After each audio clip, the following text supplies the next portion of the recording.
రేవులు తీర ప్రాంతాలకి నౌకల్ని అడ్డుకుంటున్న అమెరికా, అందుకోసం భారీగా బలగాల మోహరింపు, తీవ్రంగా స్పందించిన టెహ్రాన్, గల్ఫ్లో పోర్టులన్నింటికి రాకపోకలు నిరోధిస్తామని హెచ్చరిక, నివురుగప్పిన నిప్పుల పశ్చిమాసియా, ఇరాన్ మాట నిలబెట్టుకోలేదు, ఆ దేశ నౌకల్ని పేల్చేయండి ట్రంప్ ఆదేశం. పెరుగుతున్న చమురు ధరలు, అమెరికా అధ్యక్షుడు ట్రంప్ అన్నంత పని చేశారు. ఇరాన్ ఓడరేవులు తీర ప్రాంతాలను తమ నౌకాదళంతో దిగ్బంధించారు. ఆ దేశానికి నౌకల రాకపోకలను అడ్డుకునే ప్రక్రియను సోమవారం మొదలుపెట్టారు. దీంతో 15 రోజుల కాల్పుల ఒప్పందం భవితవ్యంపై నీళ్ళు నీడలకు అమ్ముకున్నాయి. అంతర్జాతీయ వ్యవహారంలో ఇప్పటికే బొగ్గుమంటున్న చమురు ధరలు మరింత పెరిగే ముప్పు పెరిగింది. అమెరికా చర్యపై తీవ్ర ఆగ్రహంతో రగిలిపోతున్న ఇరాన్ ధీటుగా బదిలిచ్చేందుకు సిద్ధమవుతోంది.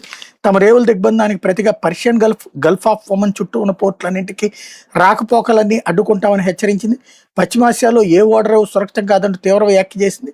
మరి పాకిస్తాన్లో శాంతి చర్చలు విఫలమైన నేపథ్యంలో ఇరాన్పై మళ్లీ దాడులు చేసేందుకు అమెరికా, ఇజ్రాయెల్ సిద్ధమవుతున్నట్టు వార్తలు వస్తున్నాయి. ఈ పరిణామాల నేపథ్యంలో పశ్చిమాసియాలో నివురుగప్పి నిప్పులా తయారైందన్నట్టు వార్తని హైలైట్ చేశారు. ఇకపోతే ఈ శతాబ్దపు అతిపెద్ద చట్టం, దశాబ్ద